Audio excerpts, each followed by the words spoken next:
ప్రియమైన దేవుని వారలారా, ఈ దినమున కొరకై దేవుడు మనకు ఏర్పరిచిన వాగ్దానము హెబ్రీయులకు వ్రాసిన పత్రిక 4వ అధ్యాయము 3వ వచనము. దేవుని యందు విశ్వాసముంచువారు ఆయన విశ్రాంతిలోనికి ప్రవేశించును. ప్రియమైన వారలారా, విశ్వాసమును అనేక విధాలుగా వర్ణించవచ్చు. దేవుని యొక్క విశ్రాంతిలోనికి ఒక్కసారి ప్రవేశిస్తే అలసట, మానవ జీవితంలో కలిగే శ్రమల వలన బాధ, వీటన్నింటి నుంచి విడుదల వస్తుంది. వాక్యం చెబుతుంది కదా, దేవుని యందు విశ్వాసముంచువారు ఆయన విశ్రాంతిలోనికి ప్రవేశించును అని. కాబట్టి మనం కూడా మన జీవితాలలో జరుగుతున్న ప్రతి దానిని అర్థం చేసుకోనక్కర్లేదు, తెలుసుకోనక్కర్లేదు, ఆందోళన చెందాల్సిన పని లేదు. ఇవన్నీ తెలిసిన వ్యక్తిని గురించి మనం తెలుసుకుంటే చాలు.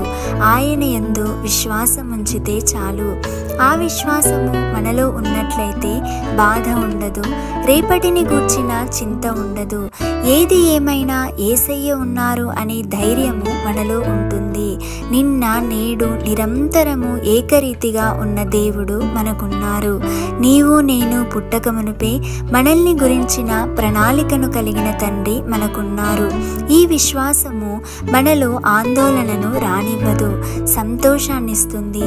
కాబట్టి మన జీవితంలో ఏ విషయమైనా కార్యమైనా ఆగిపోయినా ఆలస్యమైనా కూడా మనము జ్ఞాపకం ఉంచుకోవాలి.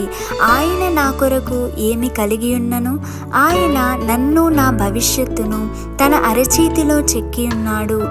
కాబట్టి నేను అన్ని విషయములలో సంతోషిస్తూ విశ్రాంతి కలిగి ఉంటాను అనే ధైర్యముతో, విశ్వాసముతో మనం ఉండాలి. ఈ రీతిగా మనమందరము కూడా ఉండాలని ప్రార్థిస్తాం. ప్రార్థన. పరిశుద్ధమైన దేవా, కృపగలిగిన తండ్రి, మీ పాదములకు లెక్కలేని స్తోత్రములు చెల్లిస్తున్నాం ప్రభువా. ఈ ఉదయకాల సమయములో ఈ రీతిగా మా అందరితో మాట్లాడినందుకు మీకు స్తోత్రములు తండ్రి. అవును యేసయ్య, మా జీవితాలలో ప్రభువా ఏది జరిగినా కూడా మీ యందు విశ్వాసముతో, నమ్మకముతో మేము ముందడుగు వేసేందుకు మాకు కృప దయచేయండి. ప్రతి విషయములో, ప్రతి సమస్యలో కూడా ప్రభువా మీరున్నారని మాకు ధైర్యమును కలిగిస్తున్నందుకు మీకు స్తోత్రములు తండ్రి. అదే రీతిగా మా అందరి జీవితాలలో కూడా యేసయ్య విశ్వాసముతో, నమ్మకముతో మేము ఉంటూ మీరిచ్చే మెండైన దీవెనలు పొందుకునే భాగ్యమును మా అందరికీ అనుగ్రహించుమని నజరేయుడైన యేసు నామంలో అడిగి వేడుకొని పొంది ఉన్నాము తండ్రి. ఆమేన్.